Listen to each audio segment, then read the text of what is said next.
Hello and welcome to a rainy Eurosport coverage of the 48th Tirreno Adriatico. It's that time of year again where we find out who will be crowned master of the two seas.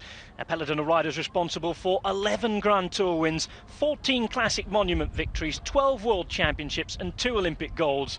All here on the west coast of Tuscany and all ready for our Stage 1 team time trial. Well, the Tifosi in Italy, the fans well known for lining the roads, but you forgive them if they're a little absent today. It is cold, it is raining, it's a little bit windy as well. Here are the images from San Vincenzo, our start finish. And of course, just a quick 16.9 kilometre run up the road today to a place called Adriatico. It's the exact same start for the Tirreno Adriatico as we had 12 months ago. Well, it's traditionally ridden by those who caught Giro honours, of course. This year, though, what we'll see is probably a pre-Tour de France battle between each and every one of the expected July contenders, with a couple of extra big names thrown in for good measure. Well, I'm Rob Hatch. Alongside me is Magnus Bagstad. Magnus, nice to see you. Well, nice to see you too. And welcome. What sort of thing we're going to expect this week? Well, I think, you know, the usual kind of battle that Tirreno gives you. You know, we're getting closer and closer to the classic season, and it's the first kind of real test for all the big guns. You know, the sort of GC contenders to sort of test their form, see how the winter training has been going. I know not all of them are going to be on top form, because if you got, you know, the Giro d'Italia or the Tour de France in your sights, then, you know, you start the season a little bit slower. The guys that have just pointing the Tour de France, they have got the luxury of maybe peaking once before, like really early, quite early on in the season. So this would be perfect for them, and then go back into training again to peak for the Tour de France. Whereas the guys going to the Giro, they're going to be in a position where they need to start a little bit slower and just build up right in time for the Giro d'Italia. So I think it's going to be an interesting couple of days of racing here, and certainly the usual battles, a couple of good sprints, a couple of nice sort of mountaintop finishes, and some hard racing. Well, it's a lovely variety, as you say. We've got 2 time trials, team and individual. But as you can see, instead of being the super fast start that we saw 12 months ago, it could well be a slow, cautious, and of course avoid at all costs any crashes start that we'll be hoping for. Well, we'll be underway in just a few minutes with Lotto Bellisson. Before we get started, we're off for a quick commercial break. Keep it Eurosport, the home of cycling for Tirreno Adriatico.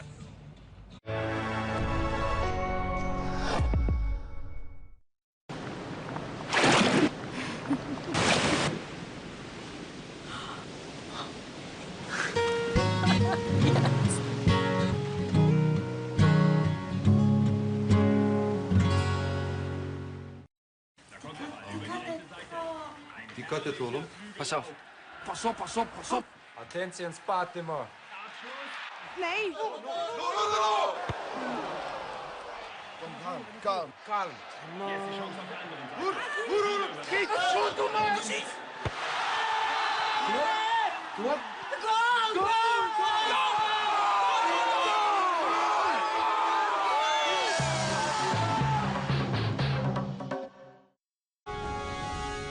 Follow the score of your favorite team live and find the latest results and features with Eurosport's Live Score.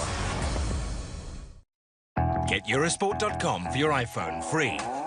Every day sees full and expert coverage of sports news with dozens of articles and an easy one-stop video section that lets you live and relive the very best moments of sport. Follow all the scores, fixtures and tables live. Eurosport.com, the reference in sport apps available on the App Store.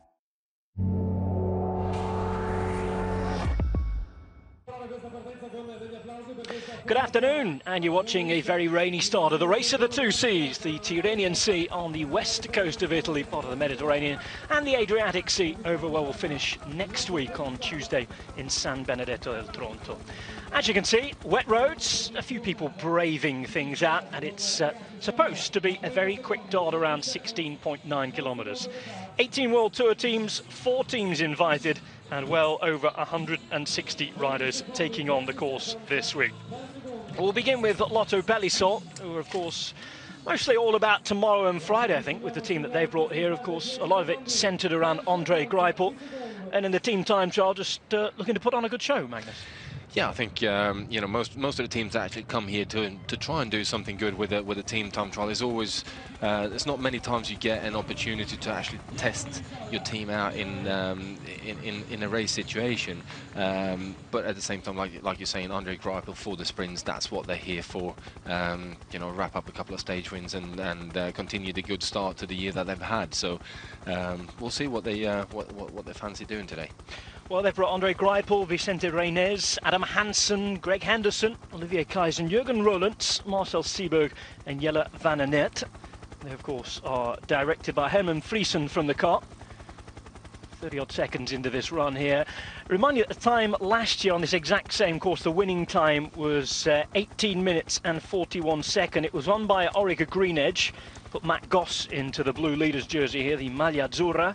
Fabian Cancellara's Radio Shack, second place, 17 seconds behind, but already looking at these weather conditions, we can surely expect a slower time. We can definitely expect a slower time. You will not be able to push yourself through the corners as you will in the dry, obviously, and even when you're sitting on the wheel and trying to recover this, you're never really able to sit 100% perfect on the wheel of the rider in front of you because of the spray that's coming up. You can't really see where you're going properly. Then the visor on your time trial helmet, etc., is steaming up and so on. So you need to be cautious. Obviously, it's important to start well, but at the same time, it's not really worth pushing it that hard and actually causing a crash. You know, if you're unfortunate, you take your whole team down, and that's really not a pleasant kind of thing to start a week-long stage race with. It's certainly not, especially when the aim of a time trial is to get 5 riders across the line, of course. I mean, have you ridden in these before? And if so, how do you win a team time trial? I actually started out my career as a team time trialist with the Swedish national team. We did the 100-kilometer team time trial back in the day at the World Championships, and so that was my upbringing from the moment I started riding a bike. So I've probably done more of these kind of things than I care to remember. But it's the difficult part becomes when you're having an 8-man team and you're trying to go as fast as possible, is getting the rotation of the team, getting it aggressive enough, but without really making it a sort of a stop-starty kind of a feel when you're sitting in the group. It needs to be smooth. It needs to be you almost feel like you're not really trying that hard, but at the same time, when you look down at your heart rate or your watt power meter, then you're looking at some serious numbers, and that's the technique, that's the feel that some of the teams actually get. And we're looking at a team here now, Orica Greenedge. They are definitely capable of doing that. And the man closest to your picture here, Stuart O'Grady, he's a bit of a legend when it comes to these kind of things, and he knows definitely how to guide his team to find that smooth feeling, and a lot of the guys from the velodrome are capable of doing that as well. So they also got Svein Tuft as well, former national time trial champion in Canada. He works hard, he rides hard, and the man, of course, who wore the Maglia Azzurra for the first time on the race last year is Matt Harley-Goss, former Sanremo winner, rides in Italy, loves living in Italy. He knows these roads well. And Orica Greenedge, yes, they won it last year. Candidates again to do the same today. I certainly think they can. You know, they've got the technical capability of riding fast in just about all conditions. When you're looking down at the team as such, you know, they have a team which is more towards a what should we call a classic team or a sprinters team, and those guys, you know, in terms of sort of handling their bikes and also being willing to take a little bit more risks, are definitely, you know, they are going to benefit on a course like today with the weather conditions that we have. Well, a little bit about the course then. We didn't actually get to see the stage map at the start, so just to tell you about the course, it is fairly simple. It's the exact replica of last year's course. It's a route that joined 2 towns situated on the Etruscan coast, which is the west coast south of Livorno in Tuscany. Riders leaving this little town of San Vincenzo right now at top speed, or at least they were supposed to do before the rain came down. One little turn towards Castagneto Carducci before swinging around to a fast finish just after short of 17 kilometres in Adriatico.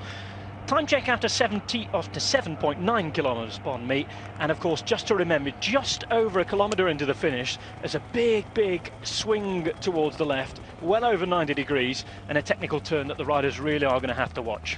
Yeah, they certainly are. It's one of them where you're coming in quite fast to it as well. It's a little bit of a descent, so these guys be travelling well over well over 60 kilometers an hour or 40 miles an hour, if you will, if you're talking that kind of money.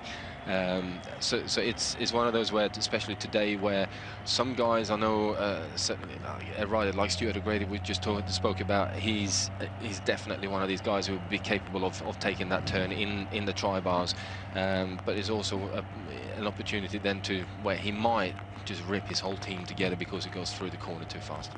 All about keeping those 5 men together. Of course, in such a short burst, you want to keep as many men as possible, give a nice strong image to the rest of the race as well. Yeah, certainly. You know, like I said, it's a question of keeping that whole team very smooth, and one thing that's quite important as well when you're getting into to a straight line like we are between the two towns here, is that everyone gets down into the time trial position in the time trial handlebars. If you've got riders sitting up on the flat handlebars where you've got your brakes, then it's always causing a bit of a sort of disturbance. You know, you're never quite sure, is the guy going to brake or what's going to happen. You know, if you're down in your tuck, then you don't want brakes anywhere near the equation. Everyone moves and you're ready for movement sideways.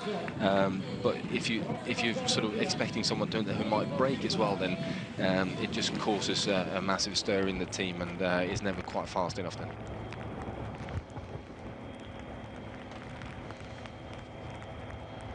Watching Orica Green Edge, we just saw Katusha out onto the course a moment ago. More about them and Purito Rodriguez challenge in just a moment. Orica Green Edge, though, really aiming for the first half of Tirreno, and then probably getting their classic squad into shape for Milan-San Remo, which is on the horizon. Yeah, I think they got a very strong team going into Milan-San Remo. And, you know, the Tirreno Adriatico has always been the better preparation for the Tirreno Adriatico. It finishes a little bit later.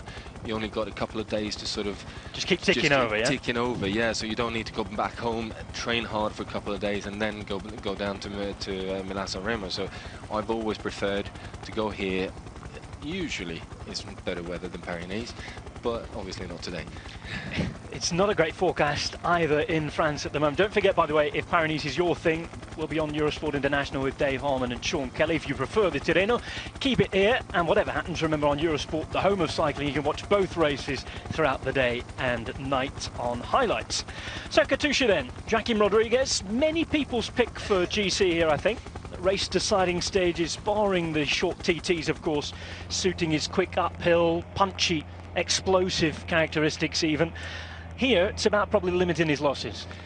Yeah, I think it is limiting his losses, but you know, when it's such a short time trial, there shouldn't be too much of a problem for them to keep themselves close enough and in contention for the overall. And no doubt Rodriguez will keep on working hard on his time trialing skills, and it'd be interesting to see whether he has improved on them. He did for last season, so you know, he's still talking about you know, the Grand Boucle, getting the Tour de France and being able to win that. But if he's going to do that, he needs to improve his time trialing skills, not his climbing capabilities. So you know, it's going to be an interesting sort of indication as to where he is. And like you said, definitely those punchy uphill finishes. I'm thinking of Chieti, I think, in particular. Yeah. That little wall just up into town. Perfect for him. It was always a nightmare for me doing that one.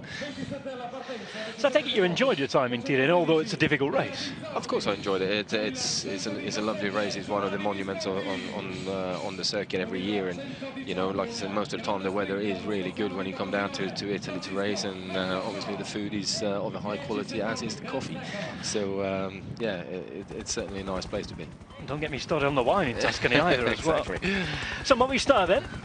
Castroviejo, perhaps the man to drive them on here. They have a team that includes a couple of names that you could consider outsiders, I think, with the likes of Capecchi, there's Visconti, and Alex Dowsett riding for them as well. Yeah, Alex Dowsett obviously went from Team Sky last year into to Movistar for this season, and it'll be interesting to see how he finds his feet in a foreign team. You know, it's not easy changing teams, going into a different team that speak a different language, etc., and finding your feet in a Spanish team is even harder. So I think we're in for an interesting ride with Alex Dowsett, but looking at today, he's definitely going to be one of the strong men in the team time trial here, and potentially for the final stage, the final time trial as well. He could be an outsider for the win of the final stage. Well, talking of short, sharp, flat blast, that certainly is one, just up and down the seafront in San Benedetto, Toronto. Perfect for him.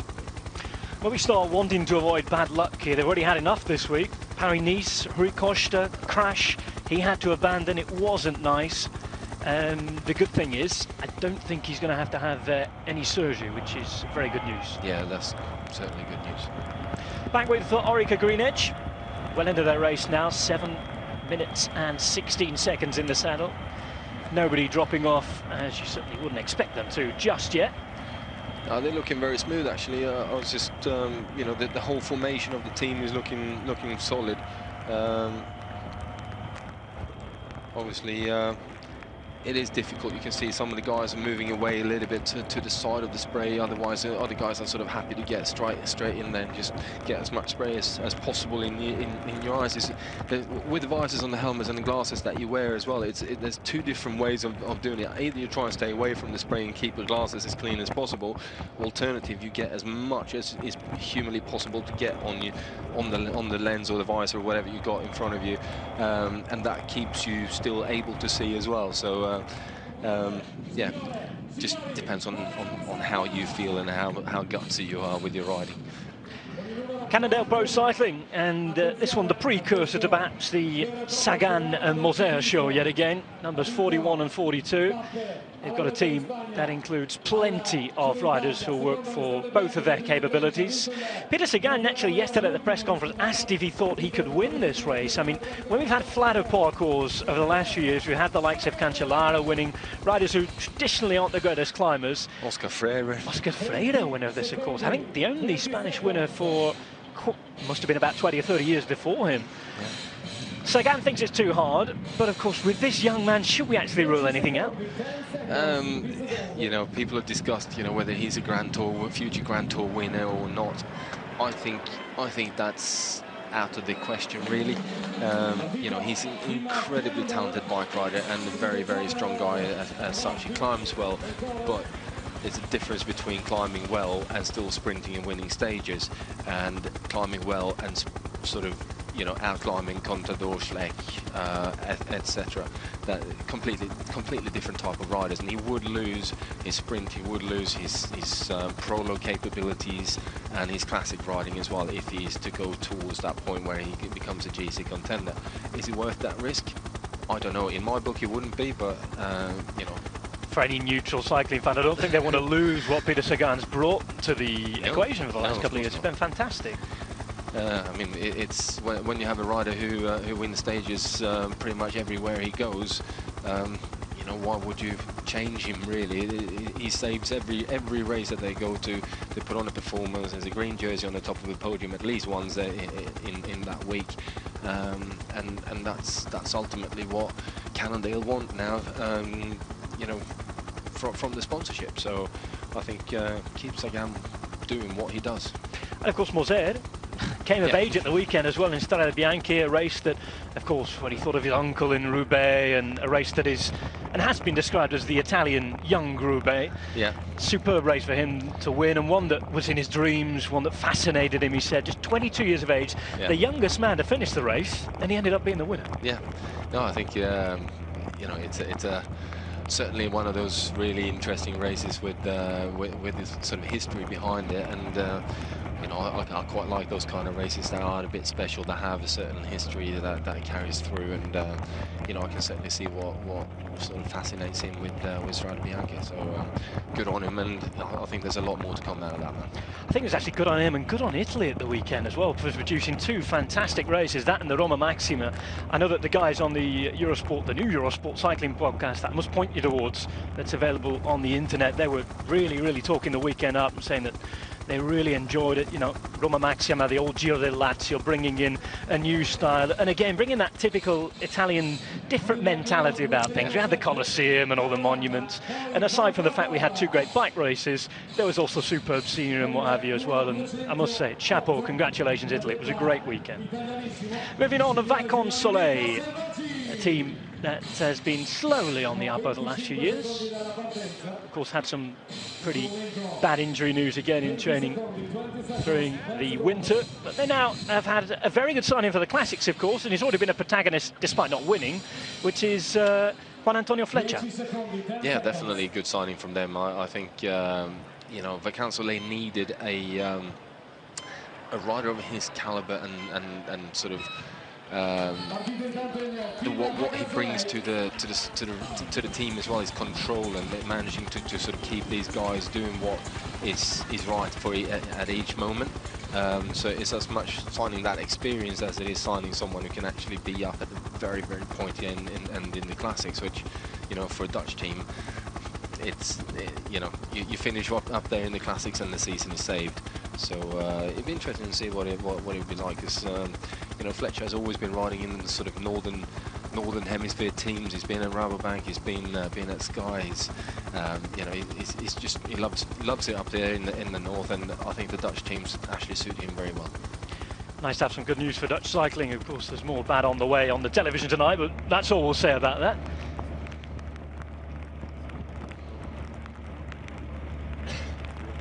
Orica Green Edge then, 12 minutes and 55 seconds in. As soon as we start getting a few of those split times at 7.9 kilometres in, we can start to compare them. That's Orica Green Edge, the first through that mark.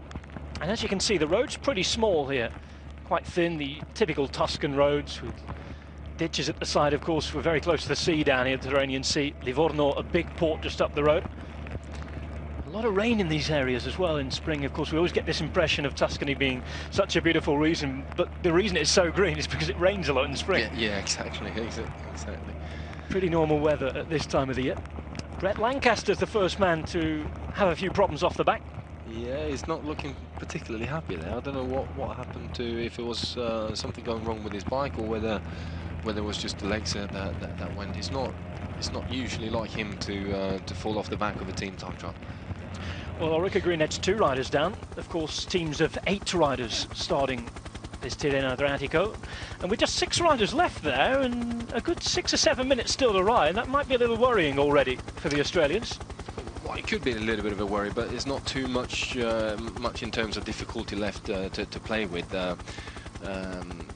Although you never really want to be down to your last sort of man to play with until you're within the last kilometre or two.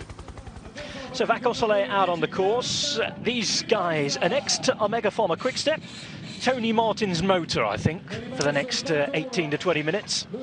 Yeah, certainly he's obviously one of the best, if not the best, time trialers in the world at the moment. But you know, they have a pretty strong lineup there. Mark Cavendish can certainly team time trial. Stegmans is also one of these guys who's very, very strong. He's got a big engine on him for the Classics, and also quite a fast sprinter. And the rest of the guys, they got Velits as well in there. So you know, they got a strong lineup, and it could actually surprise a few guys here. So the Belgian superstars on their way. Of course, their focus very much on the next 2 days as well, with Mark Cavendish looking to repeat his win in Indicatore from last year in the Arezzo region for tomorrow's sprint stage. But remember, it comes after 232 kilometres. So if you're a sprinter and you haven't got the form tomorrow, it's going to be a pretty hard day to make the finish. Yeah, it changes sprinting. You know, the longer the races are, the bigger the changes, and that's why you see sometimes, you know, you're expecting certain riders to be up there, but all of a sudden there's 1 or 2 disappearing, and you're thinking, what's going on there then? But it's just, your legs are not the same, and it's a question of how good your form is, and obviously what kind of a rider you are, whether you can cope with sprinting after that kind of a distance. I heard Valerio Agnoli talking about Nibali's chances of perhaps winning a San Remo. He's saying, well, it might sound absurd given the fact that he's not a sprinter, but the sprints you do after 300 kilometres aren't the same as the ones you do after 200 kilometres. No, certainly not. Hence Gerrans wins last year. Yeah, exactly. You know, it's just what you got left in the tank after that longer distance. Out with our first team on the road, Orica Green Edge. Still 6 men in that formation. Number 1, 4, 3 out there. Now Lotto will be the team to come in first. We haven't really seen them since they were out on the road, and as you can see already, the time's looking quite a little slower than last year. It was to be expected with all the standing water and, of course, the mental aspect that we talked about straight at the top. Nobody wanted to risk too much. Lotto have to stay together here because there's only 5 men in that formation. Yeah, there is only 5 men in that formation. That's quite strange to have lost all of the guys, but you know, maybe that was the plan, and you know, they want to try and keep themselves up there so that maybe Greipel can take a jersey in the next few days. Well, of course, if you do get a sprint win, there are time bonuses here. So easy to get yourself into that jersey early on. We saw Matt Goss do it after the team time trial last year. Made sure that he was the man across the line. It looks like Greipel is actually having trouble holding on to the back of that team. I wonder if they were trying to get him across the line first, but it really wasn't happening there. No, I don't think that's going to make any difference. You know, yes, if they were to win the team time trial, then they would put him straight into the jersey. But I don't think that's what they were looking for. You know, he just needs to sprint a couple of bonus seconds, and he would be in the jersey in that way. So then, first question coming in on Twitter today. Remember, you can get in touch via @MagnusBagstad or @RobHatchTV. And it's come from Jen. She was saying, basically just trying to clarify the rules of a team time trial we were talking about before. She says, what happens in a team trial if only 4 riders finish? Say the rest of the team crashes out. Well, you have to, the time is taken on the 5th rider, so basically you have to get all riders across the finish line. If there are riders that crash out and physically cannot get themselves to the finish, my answer is I don't know what happens there, but I would have said that they will get a time of some sort, and you know, obviously still kept in the race. But I would have thought they would get the last time plus a certain amount of time, and that would be it. Penalty delay. Yeah. Omega Pharma Quick-Step then well in formation, looking very, very well organised indeed. Starting off nice and fast, and interesting as well, if the rain stops here, there's an hour between the first team going out and the last team going out. Yeah. Is that likely to alter the road conditions that much? Well, maybe not the road conditions. Well, it will do a little bit, obviously, because if you put a continuous stream of water coming down, then it makes it more difficult to sort of to ride in on the wheel, and it will make a difference in terms if the rain stops as well. For the last couple of riders or the last couple of teams off, they will get a better view, a better feel of things. It's not quite as cold. All these things going to help them to actually go faster. So I would say it makes a big difference. Orica Greenedge then, still with 6 men in the hunt.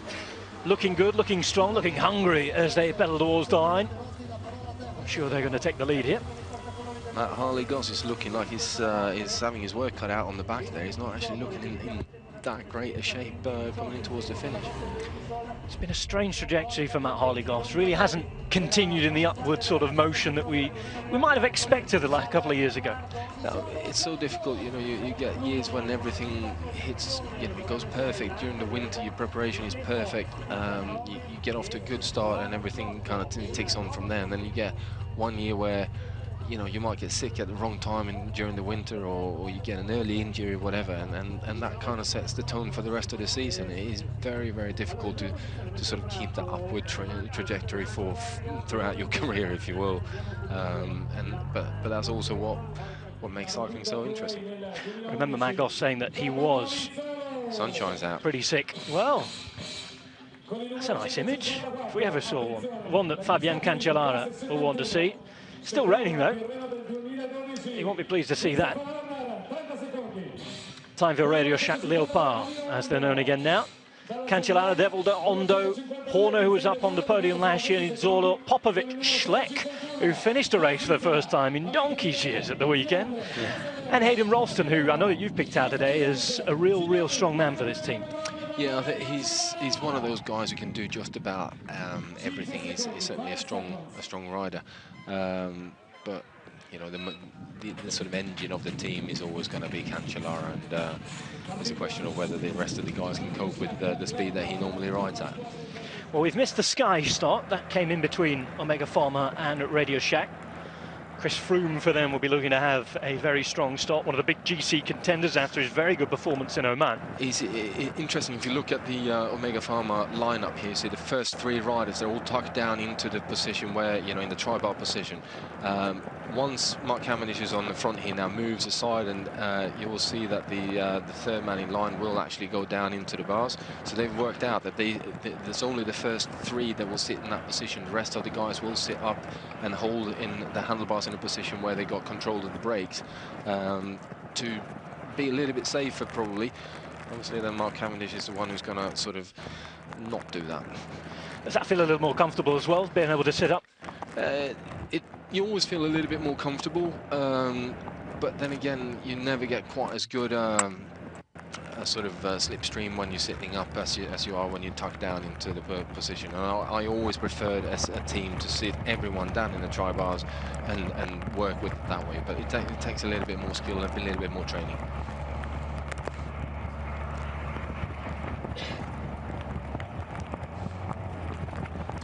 Cannondale Pro Cycling, Polish TT champion in there as well. Maciej Bodnar, a long-time liquid gas man. As we go back to Katusha, they were the 3rd on the road, so expect them to be darting to the line right now. Sure, they'll have their work cut out to test Orica Green Edge here, but we shall see as they come into the final few hundred metres.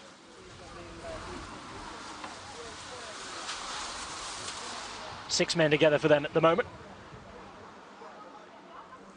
Remember, Katusha having all of those administrative problems at the start of the year, then did really well with Luca Paolini in the Omloop. Didn't really expect them to pull up any trees here in the team time trial, and they will take a time of 20 minutes and 8 seconds. That puts them into 2nd at the minute. Looking at the average speed, they're still above 50 kilometers an hour, which is obviously very, very fast time indeed, or fast pace indeed. I would say that's a respectable ride by Katusha. It's not one of their fortes, and certainly not with the riders that they have on the start line here. I know a few of you watching on British Eurosport in particular have been asking about Sky Pro Cycling on the Twitter feed. That's the first answer to your question. Chris Froome is the leader this week. No Bradley Wiggins. New signing Dombrowski from the United States is in the team. Daniel Cataldo as well, a new signing. Former Quick-Step man who likes this race because it passes through his home region. And if we go back to the start block, Team NetApp and Jura. Fusion of 2 teams, of course, and they include one of the big revelations of last year's Giro, Jan Barter, the Czech man. Yeah, definitely. I think it's a team that, you know, it's going to be interesting to follow a bit during the next year or so. And it's good to see that, you know, the sort of former Enduro team of the UK racing scene has built themselves up to a program, and now, you know, made the merger with NetApp. It's quite nice to see that, you know, it's moving forward for them, and some interesting riders in there as well. As you said, you know, Zach Dempster is one of my favourite riders out there. He's always on the attack and a very, very strong character as well. So yeah.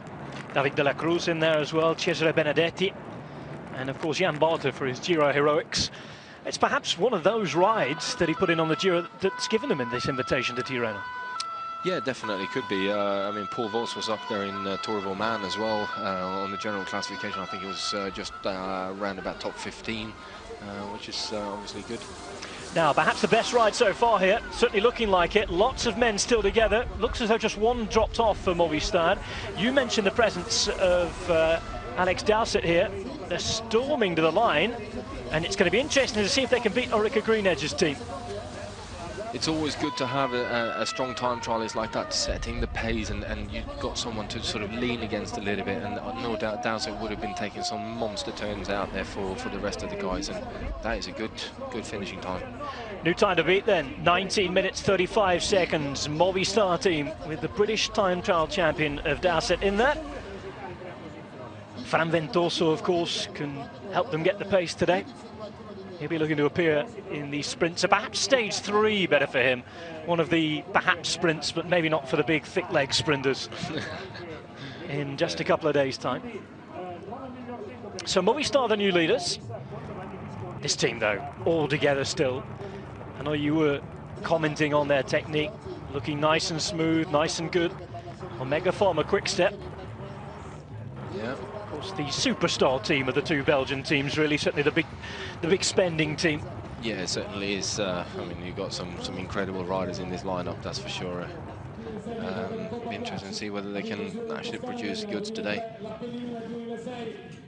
Back to the start then, and now talking about a team who've had an excellent few days in Italy. AG2R Mondial, French team who had their number 11 there, Rinaldo Nocentini, on the podium in third place at Strade Bianche. They also had the winner at the weekend in Roma Maxima, remember?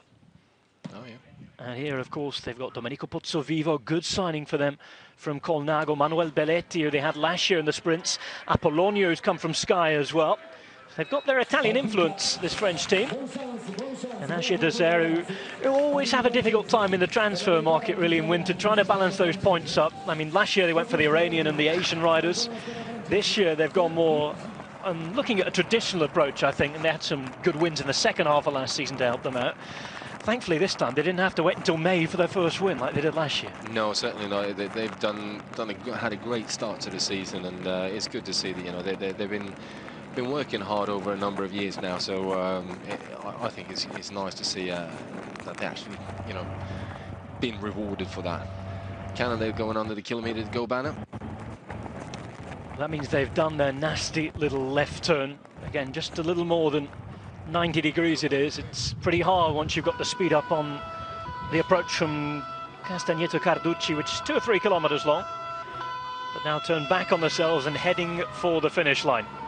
Remember, 19 minutes, 35 seconds, the time to beat as we speak. Still some big teams with big riders left to come, though. Radio Shack are out there on the course at the minute. Sky are there as well. A Megaformer Quick Step. We'll have Astana later with Nibali defending. BMC as well, the 2011 winner, Evans. And Saxo Tinkoff of Alberto Contador. 6 riders in formation at the minute. Quick look behind us, make sure they've got everybody there. Yeah, it just goes to show how fast that time of Movistar actually is. Canada, I thought, was going to be one of the teams that might be challenging for at least the top 2-3. But looking at that time, I think they might struggle with that with the teams that we have coming up in the next couple of minutes. So 7 seconds the difference. Cannondale coming across the line with Moreno Moser. And that's how it stands, provisional standings. Now that we've got a few across the line, top 5. Movistar, Cannondale, Green Edge, Katusha and Lotto. Back out onto the course, back with the boys from Belgium. Quick Step. Megaformer Quick Step.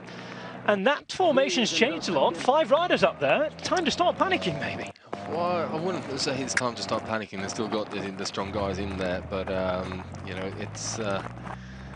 it's not that far to go to the finish. They still have Tony Martin. It's not just a question of keeping the guys actually sort of on the wheel in a reasonably happy state. And Mark Cavendish certainly still in there. Like I said, a sprinter can certainly do a good team time trial if needs be. Well, that was the first man to go at the back. Number 138 is Morten Velits. Back to the start then. La Française des Jeux, FDG. Sandy Cassard. It's an all-French team, except their new signing, Brazilian road champion for the last God knows how many years. Yeah. Murilo Fischer, previously of Garmin, now riding for a French team. Yeah, interesting signing from FDG, and they've not sort of gone outside of France too much with their signings for quite some time. But Fischer is certainly a strong rider, a strong character as well in the team, which will help the reasonably young team of La Française des Jeux, to sort of tie them up and make sure that they all work in the way they should. And tactically, Fischer is very good as well. An experienced pro then into the mix. Yeah. Megaformer Quick Step then. Those 5 men in formation. Looking at this here now, the pace that they're travelling at with Tony Martin on the front, you see the length of turn that one of these sort of time trial specialists will take. You're looking at the same kind of thing happening with Radio Shack Leopard as well, as would have probably been the case then with Movistar with Alex Dowsett. They take turns of maybe up to a minute, minute and a half on the front, which gives the rest of the guys an opportunity to rest. And as long as the guys left on the wheel of Tony Martin here take their turn, but take it short enough that they're keeping the pace high enough so that that Tony Martin hits the front again with the same pace, then that pace will keep on going. The important thing is just never drop your pace, ever. Team attempting to keep the pace as they come in towards the last few hundred metres. Vacansoleil, Thada Poles, Juan Antonio Fletcher, Lagutin, the Uzbek champion of so many years, Marco Marcato, Machinsky of Poland as well, Gregor Bola, good new signing for them from Lampre. Ivan Popol and Mirko Selvaggi make their team up. Their time, as you can see, not threatening to Movistar at the moment, who are in the lead. It looks as though they might be set to post the worst time as it stands. Yeah, definitely. It's not looking like they've had a good day. They have the right number of men. 6 going to cross the line here, but it's going to be the worst time by quite some way so far. Yeah. 20 minutes, 28 seconds puts Vacansoleil DCM into 6th.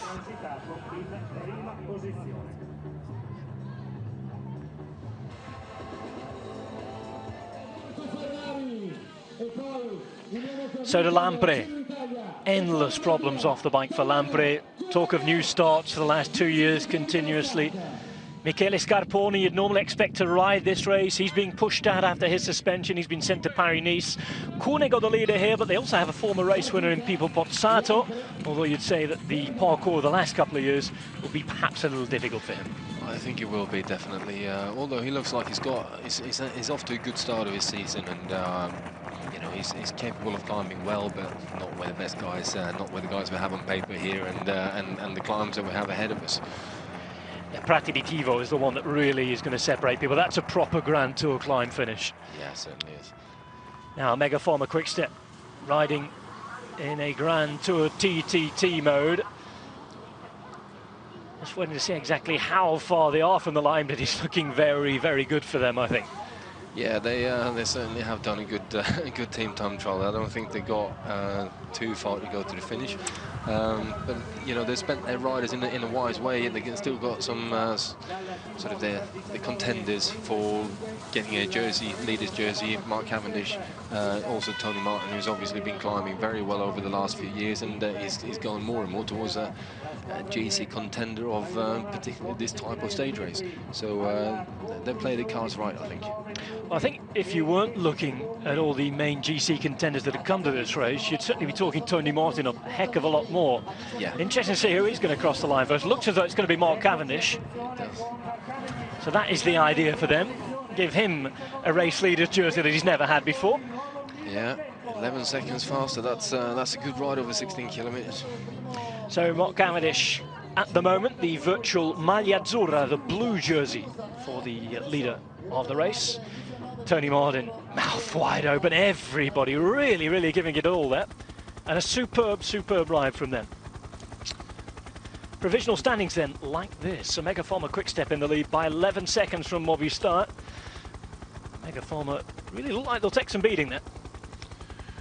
Yeah, I think it will, but obviously we've got the next two teams across the finish line is Sky Pro Cycling and Radio Shack Leopard is you know, probably the two main contenders in terms of particularly this stage. Well, let's not forget BMC, I think, either, perhaps even Saxo Tinkoff with Contador. Yeah, some strong teams left to start a little bit later on as well, that's for sure. I mean, it's certainly right. I think we were talking before we came on air today, the strong time trial teams, for some strange reason, seem to have been weighted towards the front of the list today. Get them in the house and in the hutch and organise the podium ceremony quickly, I think the idea must be. Yeah, it kind of could be, yeah, but here we've got another team that certainly should be quite strong on paper. Well, this is what the Garmin legend, if you like, was born on, wasn't it? The start of a TTT. This is how their Grand Tour career began, their big announcement and arrival on the big stage. They've got some riders here, of course, Decker and Farrar for the sprints as well. Whether he can come back and live with the big boys again really remains to be seen, I think.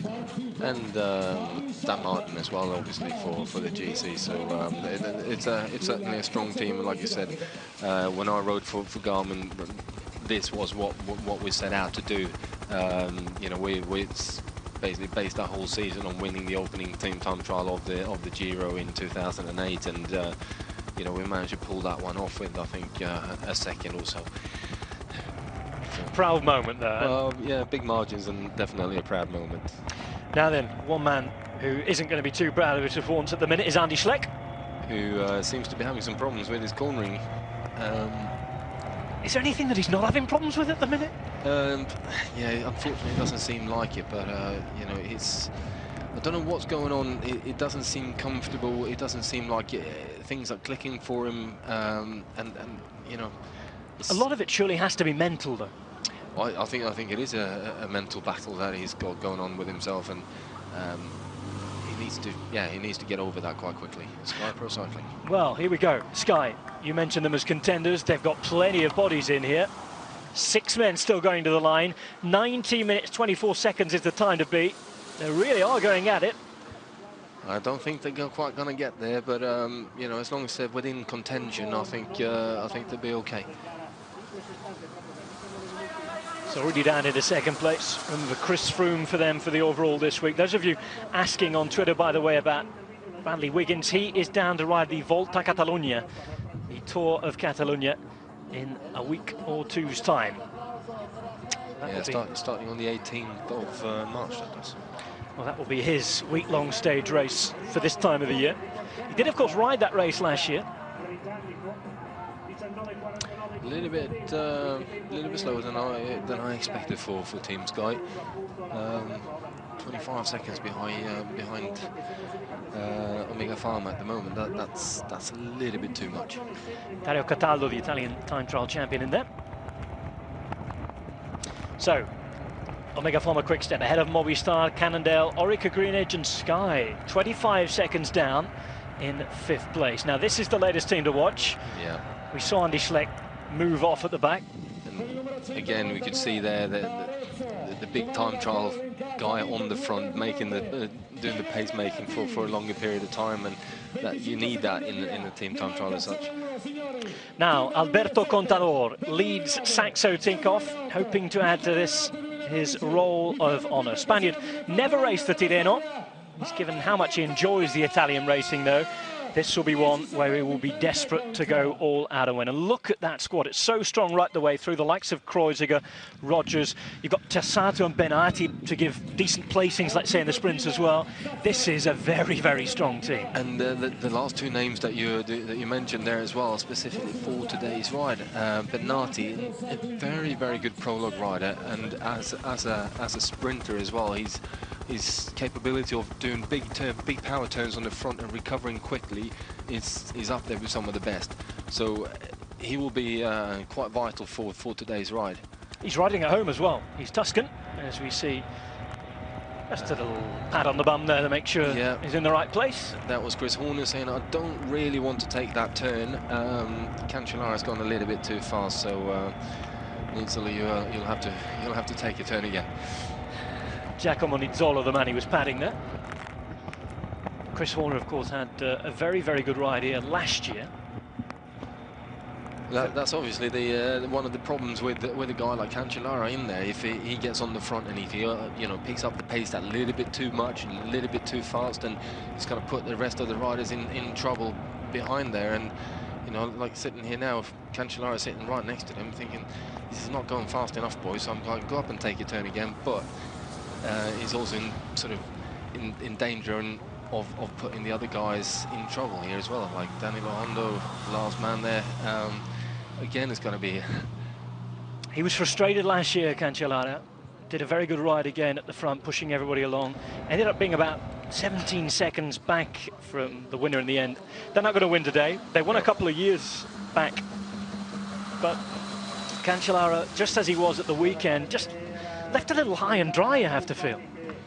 Yeah, it's been like that for a few seasons now, and I don't really know what's going on within that team. It just doesn't feel like there's enough sort of pushing through behind the big stars.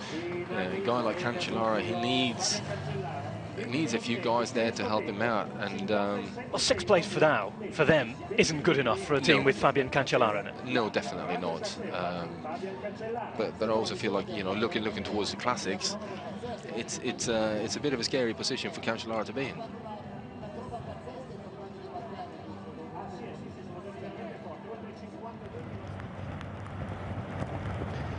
Back with Saxo Tinkoff, motoring away. A bit of a task for one of their riders to keep up the number 193, which is Jesus Hernandez. He's the right-hand man of Alberto Contador on the mountains. But here on the flat, he's struggling already. Yeah, I'm not surprised with the boys, you know, the way they ride, and with the 16, 17 kilometer team time trial, you have to open up that hard. If you miss a corner, if you're not taking the risk going through one of the roundabouts, then you're going to end up, you know, losing a bit of time, getting a bit of air on you, and that means you're going to struggle to close that gap down again. Now Blanco Pro Cycling will be wanting a good performance, and news from on the road today rather than the off the road news they're going to get from Michael Buchard on the television tonight from the former Rabobank man. Blanco started the season in excellent form, I have to say. They've had 10 or 11 wins so far, brilliant stuff from them. Yeah. And really there should be sponsors queuing up, surely. There should be, yeah, definitely. You know, we'll have to wait and see what happens with this this whole sort of crazy things that are going on in cycling at the moment. But you know, it's nice to see that the guys there, they've been able to buckle down and really get their work done and come out and start the season strongly. And they will, well, should we call it, normally they perform quite well in the team time trial as well. So you know, we'll see what they have to do. Well, Rabobank, as they were, did win this not too long ago. As we go back to Netap and Jura, approaching the finish line now, just waiting to get the clock up. Just the regulation of 5 men. Again, a team that's not going to take the win today, but they certainly look like they haven't disgraced themselves whatsoever. No, they're looking like they're going quite well. You know, they're not that far out from the finish, so sort of similar disguise time, maybe. Yeah. Just a matter of keeping everybody together here in the last few hundred meters. Big effort from a team that is hoping to increase the number of wild cards that they'll be given over the next couple of years. Of course, a more difficult task this year, given the fact that there's an extra World Tour team now. Yeah, exactly. Doesn't help with the Tour de France in mind, especially as you'd expect the invites to really go to French teams. Here, though, we're looking at a 6th place, are we? 7th place, we shall see. Looks more like 7th for Team Netap and Jura. That's a respectable ride by them, I think. In front of Katusha.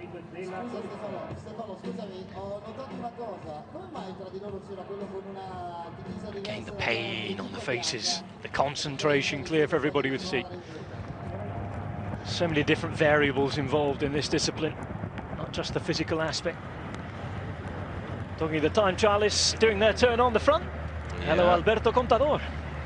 The men with the big engines definitely have to take the responsibility and push themselves to the limit and beyond here, and you know, it is such a difficult concept to get everyone to sort of pull 100% and pull 100% in the right way, so that you're not splitting the team up. And I think that's what's so fascinating with this particular discipline, is the technical capabilities required to do something good. It's an interesting team, though. History about to be made. NTN Quebeca, the first African team to start a World Tour event. That little roll down the ramp there was history being made. Yeah. And they've already had a great start to life in the pro peloton. Superb. Yeah, Cholik won a stage in the 3 days of West Flanders on the weekend, and you know, that was certainly a very good start for them, and something that they, you know, they've been working hard for. I think it's great to see, you know, more teams coming in and sponsors still staying and being involved, and yeah, love it. Well, their mission is to distribute bicycles throughout Africa and get Africa riding bikes. They're certainly inspiring people with their performances. You mentioned Gerald Ciolek, really good performance in West Flanders. He also had a decent placing in the Omloop as well. He was good in the chasing group. Yeah. Sprinting away and showing good form. In fact, he was one of the favourites for Kuurne-Brussels-Kuurne as well before the race was cancelled. Yeah. of course. No, Cholik, I mean, he's been riding for some big teams in the past, with HSC Columbia being one of them when they were about. So is a guy with a certain amount of pedigree, definitely, and he's able to guide the team very, very nicely indeed. Well, they've got Sergio Pardilla here for the mountains, and of course the hilly stuff. As we go back to Blanco, 4 minutes 22 seconds into their ride. Of course, they have Lars Bohm, who can pedal or two, or pedal a bit, I should say, through these sorts of time trials. 198 is Sergio Moreira Paulino, Portuguese of Team Saxo Tinkoff. Agi Desert, and of course Gastau, the Luxembourg time trial champion. Not going to do anything special here. No, I don't know how to put this, but French teams have not really been anything to do with the time trial bike. That have not been strong for a number of years now. I think early days of Credit Agricole was when, you know, the French riders were time trialing in a decent way, and you know, French teams were actually quite fast in team time trials. It's almost a cultural thing as well, I think, with the French sometimes. It's not the type of riding that they prefer, whereas here in the British Isles, I would say, yeah, it's always been the type of riding that people have gone for. Yeah, exactly. That is the case, but it's also, you know, whether the manager takes pride in the team time trial or not. I know with Roger Leger, when he was managing Credit Agricole, that was one of the things. He showed a strong collective unit, a strong team sort of atmosphere, and with that, you know, he wanted to show that we were one of the best teams out there. So yeah, I think that's it's interesting still. Vini Fantini, formerly Farnese Vini. A couple of changes, as you'd expect at that sort of level Italian team. We're talking a team that really has replaced the likes of Acqua Sapone at that level, alongside Antonio Giocattoli now. Mainly Italian riders, former winners of course. Garzelli's there, Kiki's won many a stage here, and he's also come off some good form in Langkawi as well. Yeah. The only foreign rider is Kevin Holzmans of Belgium. Good workers like Sant'Ambrogio, Failli, and Oscar Gatto. Never short of a chance of winning a stage. No, certainly not. I mean, it's still a team which is, you know, up there and should be capable of performing well. I think it's interesting with all these smaller Italian teams how they manage to sort of you know, get the funding together. It's not always the nicest jerseys to look at because they got sponsors on every available bits of cloth that the riders are wearing. But you know, I'll take my hat off to them because they still get the numbers together to keep the team alive and do a good job with it. So it's certainly nice to see. Well, Saxo Tinkoff, they were the big focus of the press attention today in Gazzetta dello Sport, the organisers' newspaper here in Italy, and of course the top sports newspaper in the country. No, not for just its cycling, but it's soccer, rugby, and Formula One coverage as well. Yeah. So he started a couple of kilos overweight this season. Says he's looking to be at his best and peak for the Tour. And perhaps one of those things that you mentioned, perhaps peaking twice, because this is a race that he'd love to win, I'm sure, the first time he's been here. Yeah, I'm sure he'll still be competitive. We saw him Oman, wasn't it? Certainly was. You know, he was up there. A couple of kilos overweight or not, you know, I think everyone starts the season a couple of kilos overweight, because when the conditions are like they are here, you don't want to be at your leanest, because you might get sick. It's easy to get sick if you're too lean and you're riding in the cold for a couple of 100 Ks a day. All these kind of things. You're spending an awful lot of time on your bike, getting the race kilometers, and you lean up in that way. So, and also carrying a couple of kilos in the beginning of the season, you know, makes it work that little bit harder up the climbs. Means that you're building more strength for when you actually get lean, and I'm sure you know that's been the case in the past with a few riders. Well, they've been training winter training camps in my neck of the woods, actually, down in Gran Canaria. Yep. They've had a lot of training. They've got to deal with one of the big hotels down there. They stay down there. It's one of the names plastered on their jerseys, and they've had a lot of warm weather training, so it might be a bit of a shock coming into this sort of weather at this time of year, certainly if they've been out in Oman and San Luis. Now, moving on to a recent winner of this race. Cadel Evans, of course, won in 2011 on his way to the Tour de France. He comes with a mightily strong team. It's certainly a top-end team, this one. You know, Torhushovd, you got wow, and the rest of the rest of the world basically in that team. Well, you've got Evans, Hushovd, Yeah. Lodewijk, Finney, Cummings, Quinziato, Scher, and Van Avermaet. I mean, you don't want to be the weakest man in that link, because it's going to be a painful day on the team time trial bike. You know, if they manage to get it together, this is by far the strongest team on the paper. we've been saying this about VMC for quite a while. The last couple of seasons, it hasn't worked for Hushovd and Gilbert at different times. Although Gilbert really, I mean, did save his season with a World Championship win in the end, of course. Yeah, I think he's forgiven. Certainly, after all the nasty stuff that was talked about around this time last year. But I mean, it would have been impossible to repeat the year before. And a wonderful, wonderful end of the year for Gilbert in the end. Back with Saxo Tinkoff before we quickly move to the front again, because Lampre in those pink, fuchsia pink jerseys that seem to get brighter every year. We've even gone for a little liquid gas touch on the sleeves as well now. Yeah, exactly. With a new bike sponsor, Merida, you know, they've added the lime green to it as well, but not a respectable time so far. You know, that's certainly a very strong ride by Lampre and Merida. It certainly is. I mean, I'm very, very surprised sitting here and looking at it. Certainly with the names they have. They do have Adriano Malori, who is, of course, the Italian time trial champion. Yeah. Or has been in the past, I should say, pardon me. I mean, they're not quite across the finish line yet, but Lampre has in the past been one of the slower teams on any kind of team time trial sort of race. But it looks like they're getting their stuff together. Well, not too bad at all with Lampre Merida. Of course, that new bike, second sponsor for them. Quick run through their team. Cunego Ferrari, the new sprinter, of course, brought in from Androni Cimolai, Stortoni, Niemiec of Poland, Malori, Pietropoli, and Pippo Pozzado, who will be wanting to forget his little mishap just in front of the Colosseum on Sunday when he dealt with it pretty well, actually, celebrating what he thought was a win when in fact it was second place. Nice and humble about it afterwards. And I think we've all done that in the past at some point, you know. Back with Saxo. There is Alberto Contador, right at the back at the moment. Former Spanish time trial champion, of course, let's not forget. And talking of Spaniards, from the Basque Country. This year, with a complete political shift, no longer only signing riders from the Basque Country, Euskaltel have gone global. Yanis Tamouridis and Robert Vretse are their signings from the rest of Europe. Samu Sanchez leads them. And of course still in their notoriously identifiable orange kits, the carrots, as I know many people call them. Euskadi Euskaltel.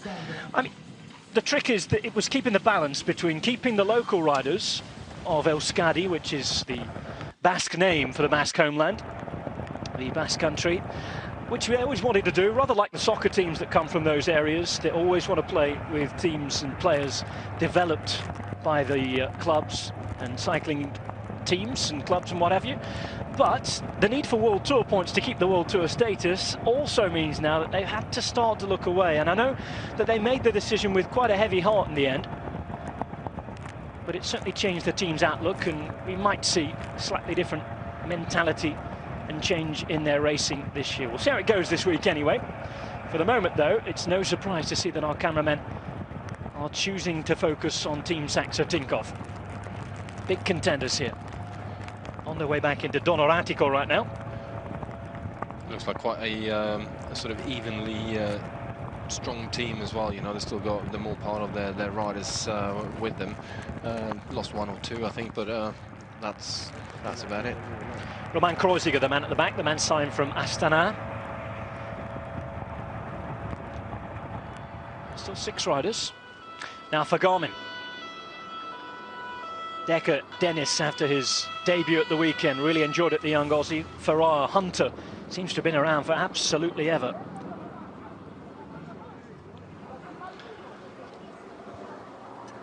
Cannondale, the next time they've got to beat. Garmin looking for, again, probably something more respectable than brilliant. Yeah, I think Garmin Sharp always look for a podium finish in a team time trial, but not looking like they've gone that well today. They lost quite a few riders.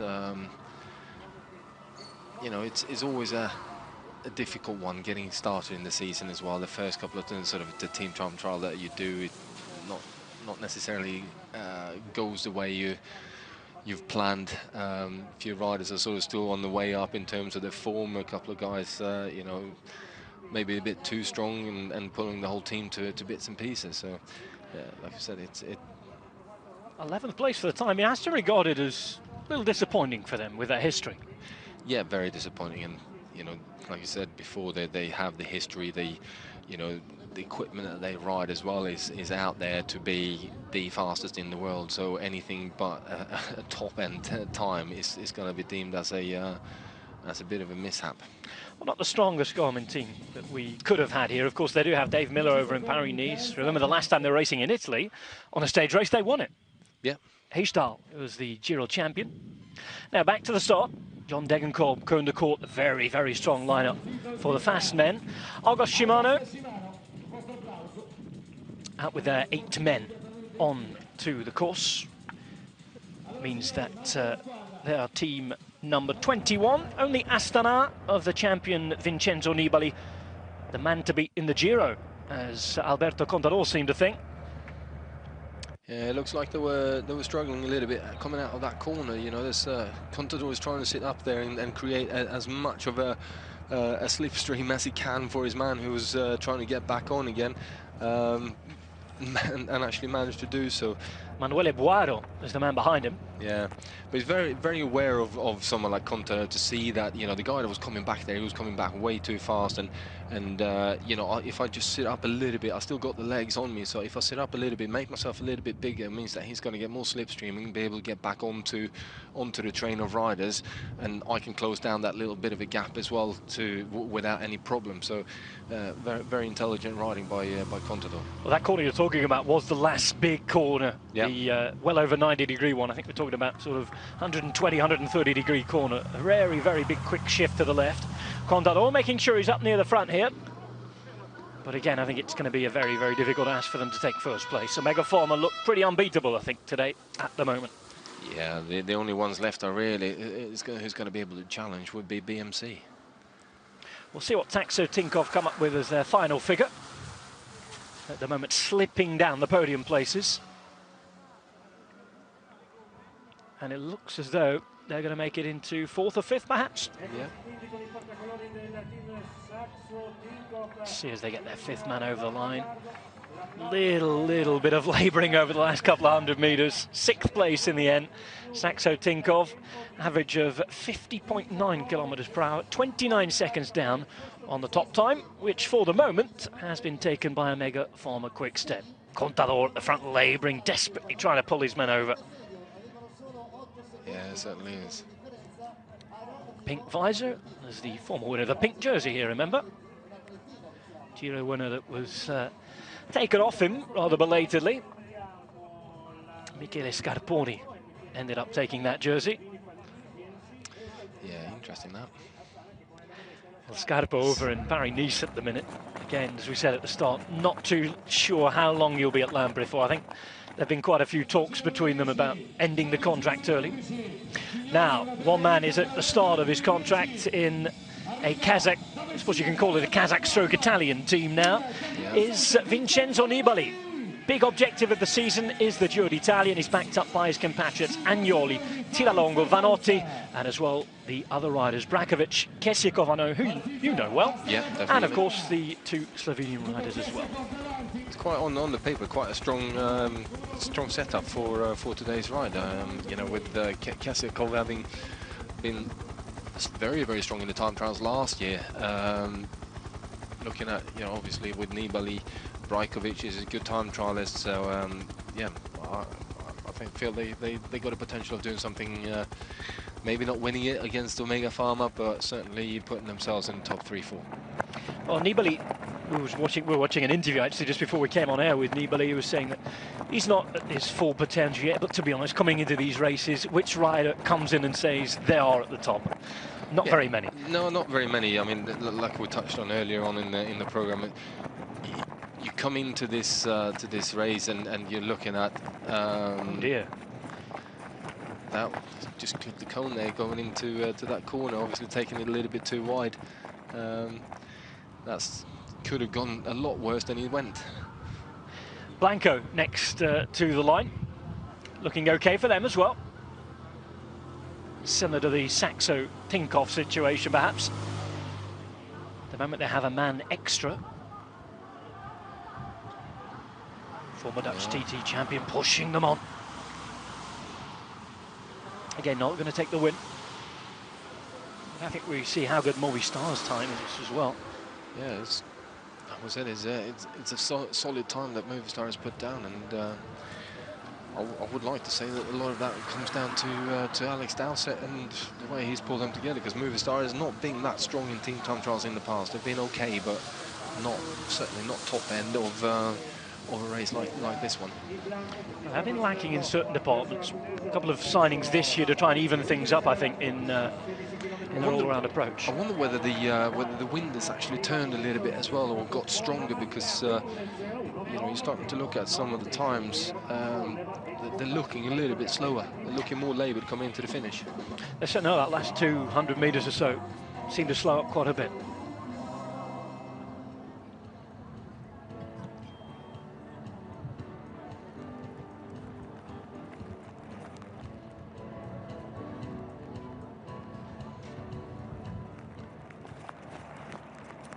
You're watching BMC Racing's ride on the opening stage of the 2013 Tirreno Adriatico, the 48th running of the race of the 2Cs, and you're watching one of the top teams out there at the moment.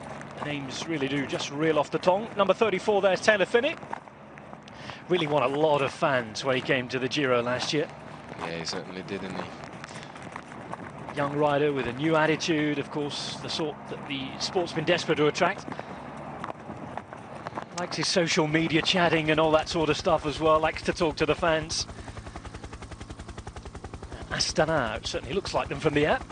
Yeah, it does, but it looks like probably, in my book, would be Nibali, who's gone through the corners there in the wet a little bit quicker than what the rest of the team were happy of doing. It would not surprise me at all.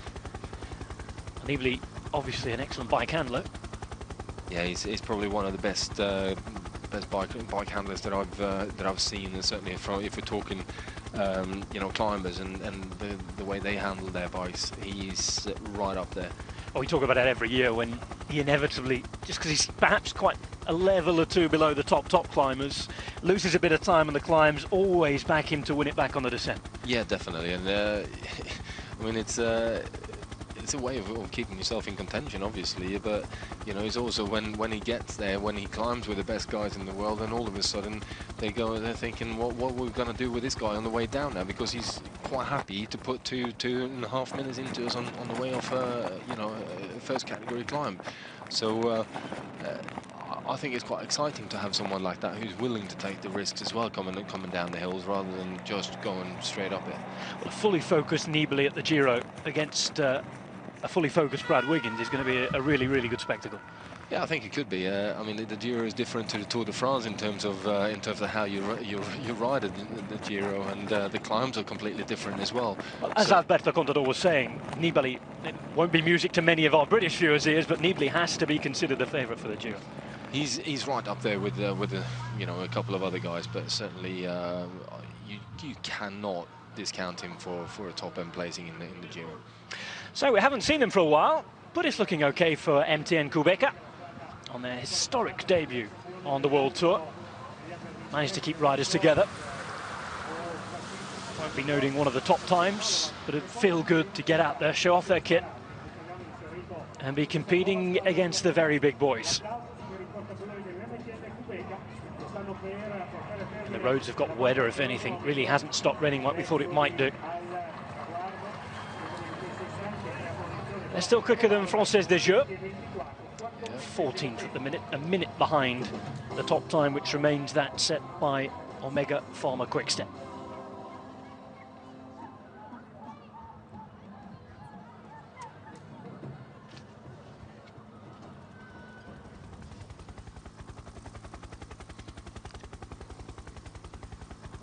Well, I think we're seeing Astana again, although it's a very, very long way. And it certainly is. 5 minutes 53 We'll see a lot of attention, of course, with our Italian host broadcasters focused on Vincenzo Nibali, the Sicilian rider who used to live close to this area of Tuscany. He made it home for a good 5 or 6 years when he was at Liquigas. A year ago, moved up to Switzerland. His girlfriend studies up there. Yeah. And decided to make his home near Ivan Basso, his former teammate, the likes of Cadel Evans as well, who lives in Switzerland. Yeah. Just across the border from Italy, the Italian-speaking area. And talking of Evans, he's on the right-hand side of the picture, and his mate from Astana on the left with Nibali. The weather's that bad, we can hardly spot the Kazakh kits. No, and looks like there's a few riders here in trouble as well, with the pace that is being set by the big strong boys, the likes of Taylor Finney and Tor Hushovd, Cadel Evans, obviously. Cummings and Quinziato, who they're all big powerhouses when it comes to riding against the clock like this. Almost 16 minutes in the saddle.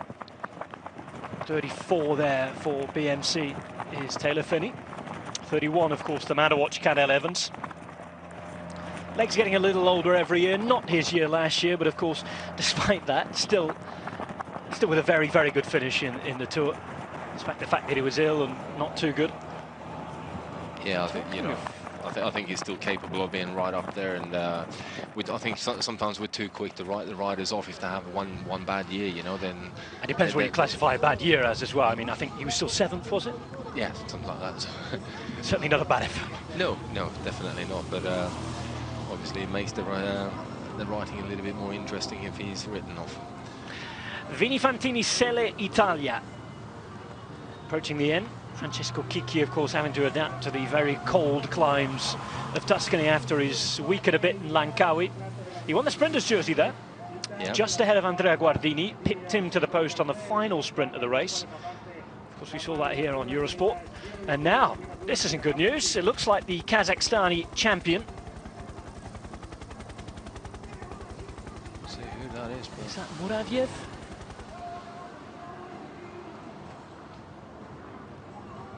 Astana for the moment losing a man, and he will certainly have big trouble getting back on with the pace that his team will be going.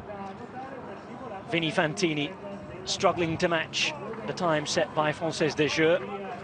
17th, just bettering. No, looked as though they might creep up ahead of Agi Dessert, but 18th I think makes them the worst team out there at the moment. Vini Fantini, over 20 minutes to complete their time. Again, there's that little bit of labouring towards the end, perhaps a gust of wind down the finishing straight. If you get some rain in your face as well, it's not nice, is it? No, it certainly isn't. It's bad enough with all the puddles. Astana still have 6 men in formation. We saw a wheel change a moment ago. There's Nibali at the back, the number 1. Oh dear, oh dear, oh dear. And it was Dmitry Grudzev. Yeah, Kazakhstan national champion. It just clips the wheels there. Like, he got a bit of wind being blown onto to the rider in front of him, and he was overlapping and not quite being ready for the movement from side to side, and got taken out true and proper. Well, Nibali was close there. He avoided that well. Very, very close, and that would not have been the start that he wanted to his defence of his Trident trophy. No, definitely not. I've been in that position a couple of times where that happens in front of you, and if you're down in your time trial position, then you're just a spectator and a passenger into a whole world of hurt. Now this is interesting. This is very interesting from BMC Racing. I still don't think, from the look of the camera angle we've got here, that they're going to be challenging for the win. We shall see. Evans at the front. They're looking decent though. They're looking strong. Don't think they're quite going to make it there, but 10 seconds to play with. Doing their best to motor on. Finney again in the middle. Evans at the front. And it's not going to be good enough for BMC. Again, a mega farmer, just too quick. 200 meters to go here to the finish, so it's not quite good enough, but still a solid effort by BMC. Just need to keep that 5th man. Just drifting off 2 or 3 meters. Cost them half a second or so. 3rd place, 90 minutes 40 seconds. Finney motoring on, no disaster for them.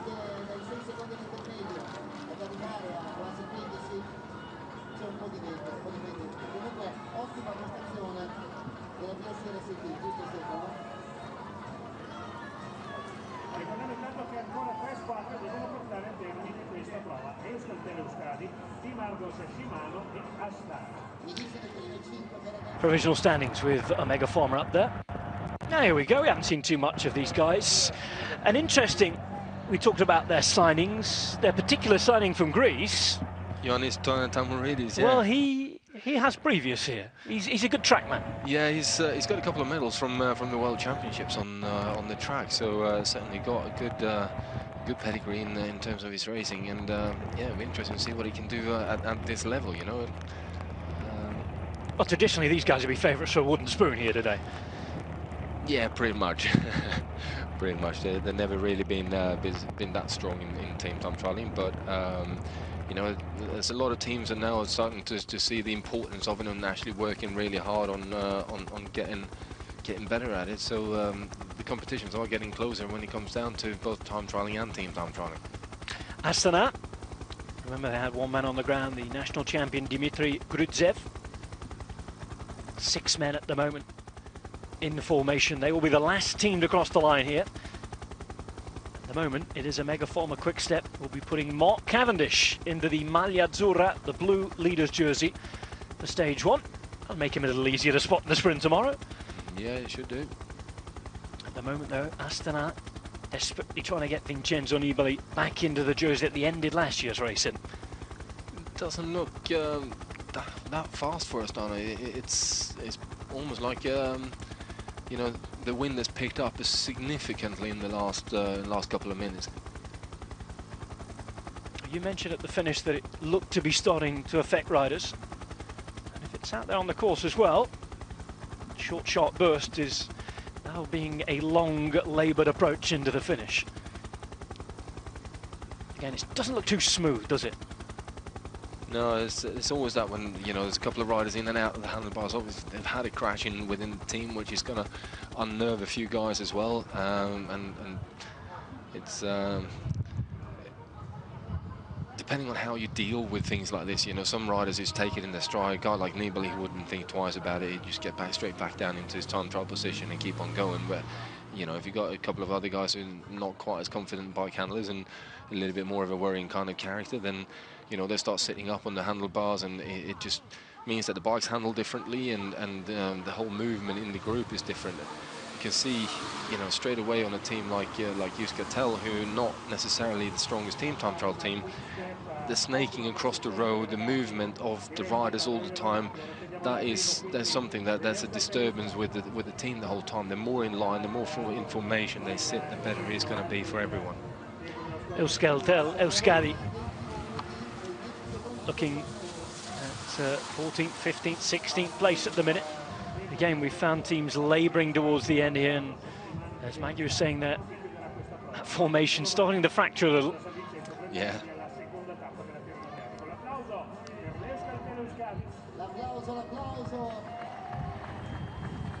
'18th in the end, 19th even, or 20th. 20th. Finally, we'll let it settle. 20 minutes and 30 seconds.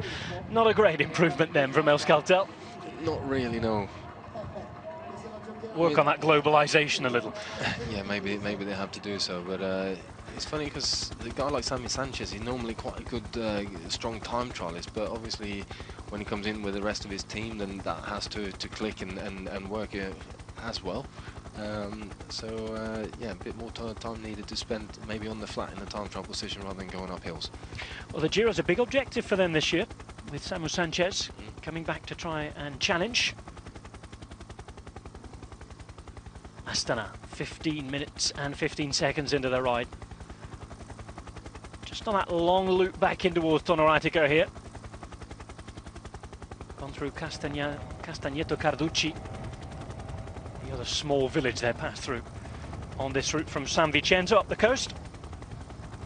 By the way, it's inland. We go tomorrow towards Indicatore. It's a very, very small village, almost a hamlet just outside of Arezzo. Absolutely beautiful country, and real cycling country it is as well. So many legends and historic names come from that area.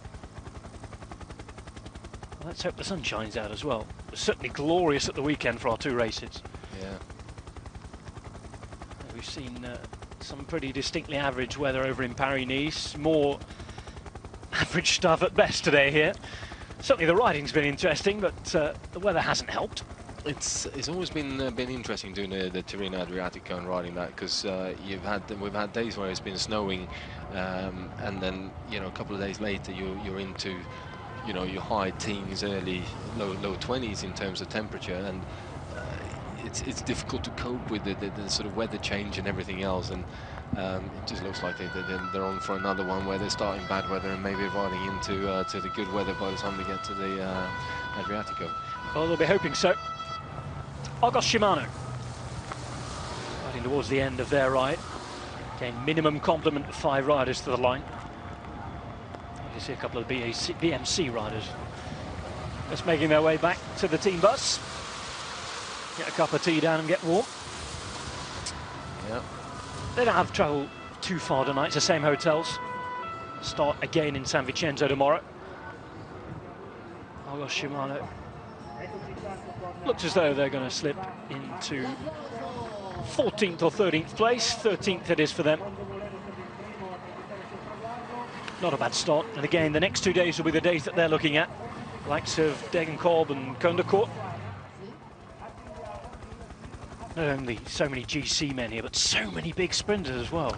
Yeah, it's always a big battle of the sprinters, and like we touched on before, getting the preparation right for Milan-San Remo. This is the place to be.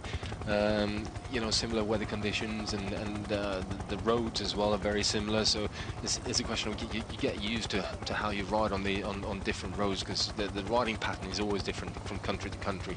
And just being in Italy is going to help you by the time you get to Milan-San Remo. So all the guys that the sprinters who are looking at doing well in Milan-San Remo, they really need to be here. It's certainly, given the fact that there's just one absolutely clear nailed-on sprint stage for everybody. Yeah. There are a lot of quality about. Again, it's all about perhaps the bigger objective, as you say, looking on forward. Now, Astana coming up towards the end. For me, already looking at this, they're not challenging for the win. No, definitely not. You're looking at still got another kilometre to go, and it's sort of cross headwind at the moment as well. So I think they're going to struggle to be right up there. But as long as they're performing okay, then I think they need to be happy with that. Obviously, with the crash that they had as well, it's going to slow them down a bit. It certainly is. We'll be hoping anyway that the affected rider, which was the Kazakhstani national champion, again, Dmitry Grudzev, will be okay to carry on. He was on his bike, on a new bike, let's say, and up again. Just not too much of a worry how long he takes to get in, just as long as he gets in. Astana then. Well, perhaps not as bad as I first thought.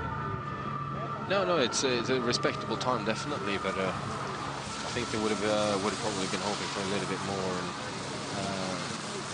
if you're looking at the time trial capability within this team, then they should definitely been pushing for the win. But then again, we're looking at maybe top 3, top 4. Top 3, top 4. All that means, though, that Omega Pharma Quickstep has won. 5th place for Astana, 20 seconds down. That means Omega Pharma Quickstep, Tony Martin's motor, as we said, but it's Mark Cavendish's jersey.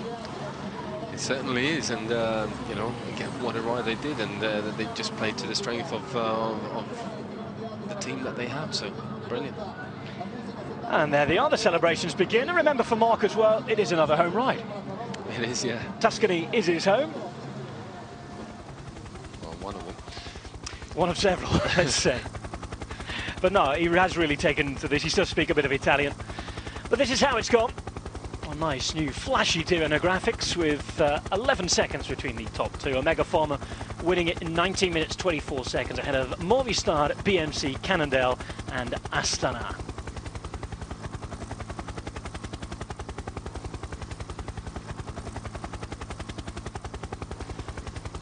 So the top 10, Radio Shack will be extremely disappointed that they're down in 10th, and perhaps a slightly disappointing performance from Sky as well, 7th. Yeah, I would say that that is a bit of a disappointment for them, but there's a few other teams here who are very disappointing. Garmin as well, 16th. MTN not expecting too much.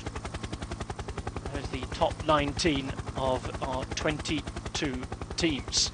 So we're off for a quick commercial break. When we come back, we'll be seeing the celebrations from Omega Pharma Quickstep and Mark Cavendish, who's our first leader.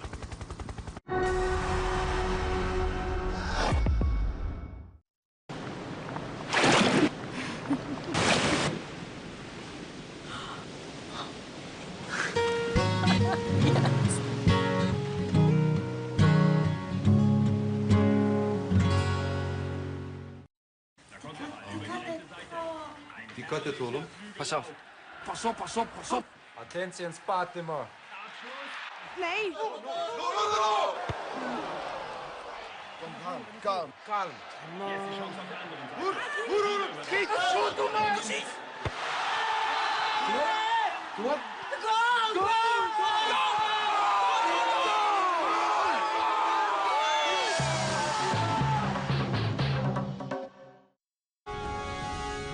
Follow the score of your favorite team live and find the latest results and features with Eurosport's live score.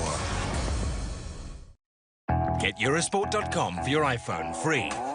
Every day sees full and expert coverage of sports news with dozens of articles and an easy one-stop video section that lets you live and relive the very best moments of sport. Follow all the scores, fixtures and tables live.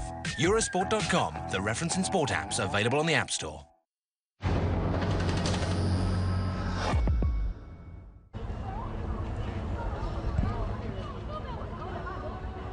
Welcome back to stage one of Tirreno Adriatico 2013, reflecting on a stage win for Omega Pharma Quickstep, and of course, Magnus, most probably the first time that Mark Cavendish has pulled on the Maglia Azzurra. Yeah, I mean, I think it might be the first time. I'm not sure whether you might correct me if I'm wrong there, but I'm fairly certain it is the first time. And again, you know, it's a solid performance by Omega Pharma Quickstep. They've done this again and again, and obviously I think it's nice to see Movistar up there, although I seem to think that they have done quite well in the Vuelta in the past in a team time trial. They might even have won it last year, but you know, it's I think it's been a good stage with the weather conditions the way they have been. You know, everyone seems to have got themselves reasonably safe to the finish, and I think that Omega Pharma Quickstep just rode the way they should have done, played to the strength of the team, put Cavendish in the blue jersey. It's going to end up, well, could well end up being a very, very good tactic for them to win this stage, of course, because if Cav can take the next one or two stages, it means they keep the jersey with the time bonuses for 2 or 3 days at least. Yeah, I think that that there is that possibility, and you know, if there's a sprint, we know that Cavendish is going to be up there getting bonus seconds. It's just a question of how many. But there's also the question of putting Tony Martin into a position where he's actually capable of maybe defending this all the way to the finish. Who knows? I mean, he's climbed up the big mountains in the past in a very strong way. Maybe not together with Froome and Contador, but he never ceases to amaze me, Tony Martin. So he might be up there. It would be wonderful to see a man who, considering all the big GC names here, who has to be considered an outsider, although it does sound strange putting him in that bracket for this race. It would be great to see something left field happen here. I think so, yeah. And we've got to remember as well, there's a time trial on the final day for Tony Martin, so he could probably be about, you know, 10 seconds, 15 seconds down on the best guys, maybe even more, and still sort of bring that back on the final day. That's how it was won last year as well with Nibali. Yeah, exactly. So it's certainly not a rider we should discount for the overall. Omega Pharma Quickstep. Big changes the last couple of years from them. Of course, last year was the great schism of Belgium cycling, the great split when Lotto and Omega Pharma and everybody else went their own ways. One went for one approach, the big money approach, which was this one that's paying off now, and the other, let's say, the more Football Club Barcelona approach of developing their riders and just using people in-house, really, which is an equally admirable approach. But Omega Pharma is paying off. And again, quite a few new signings this year, one of which Cavendish. And it is he who will pull on that blue jersey. Might have to go and dry himself off first, though. It certainly looks like it. now with those very small rainbow bands on his arms after his win the other year. Quite a few of those former world champions in this squad now, and certainly different disciplines. This was the end of their ride. Tony Martin, top man in the world time trialling. Certainly eclipsing his old rival Fabian Cancellara today, who was nowhere to be seen. 10th place for Radio Shack Leopard. And a happy moment for Omega Pharma Quick-Step.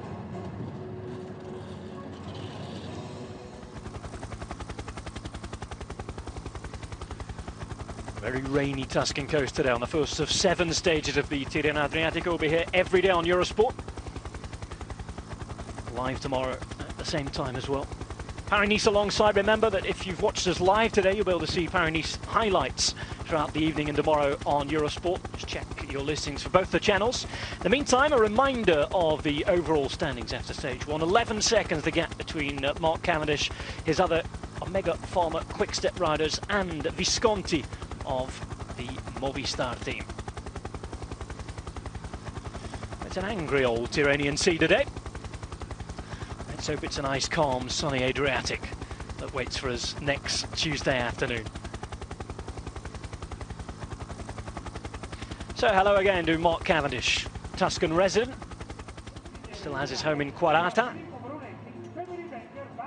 Again, tomorrow's a stage equal to Daniele Benatti that he'll want to win, considering himself a home boy. He did it last year. This year, though, he has the advantage of pulling on yet another Gazzetta dello Sport organised race. Leader's jersey on. He's worn pink before. This is his first attempt at wearing maglia azzurra, the jersey of the master of the seas. Mark Cavendish then, in blue, after stage 1. Omega Pharma Quick-Step win the first stage.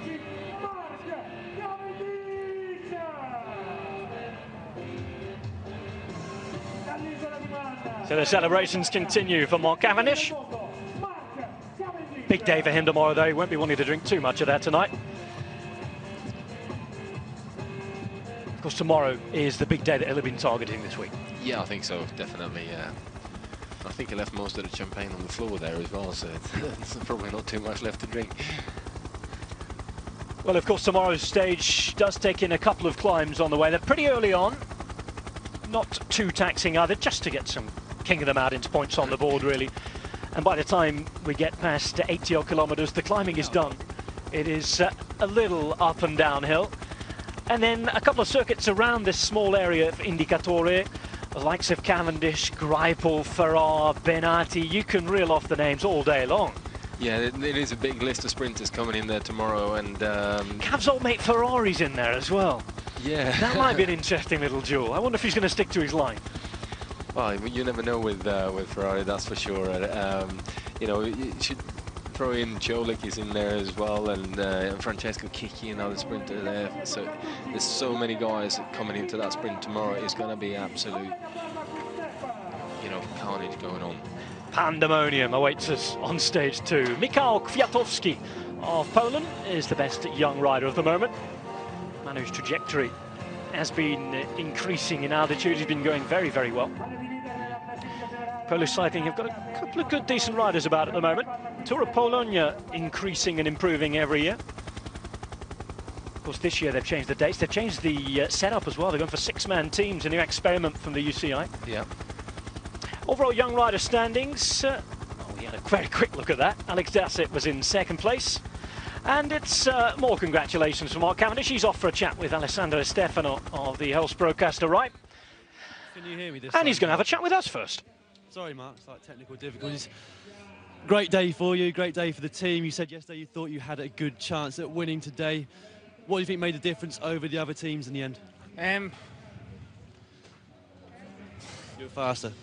Yeah, I think one word, Tony Martin, or 2 words, Tony Martin, one name maybe probably, but he did the majority. But I think the guys today just incredible, like the planning they put into it, but without putting too much kind of pressure on it. It was quite a relaxed thing where everyone knew what they had to do, and we finished with 5, but everybody had a part to play in that, you know, and that's what makes it, you know. There's no real egos, well, maybe me, but I think everybody, it's just about getting the 8 guys from A to B as quick as possible, you know. And I was super proud to be part of something like that. It's a really nice feeling. Like, for me, the team time trial, when it works, it's the nicest feeling in cycling. The whole team get to celebrate it, you know, and that's what makes this event special. Is that something that can happen, that you can overanalyze, overcomplicate an event like the team time trial?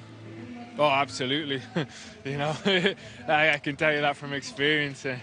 But yeah, it really is. I think it's knowing what you have to do, but without kind of, once you got pressure, it's wasted energy, you know. And yeah, so it's nice to be relaxed, but kind of know what you got to do comes more natural then, you know.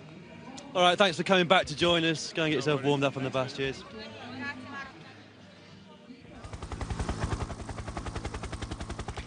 So Mark Cavendish with a nice philosophical take on the day.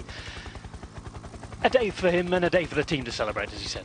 As he said, yeah, you know, it was a team effort, and you know, they were the best at it today. So congratulations to the whole of the Quick Step team.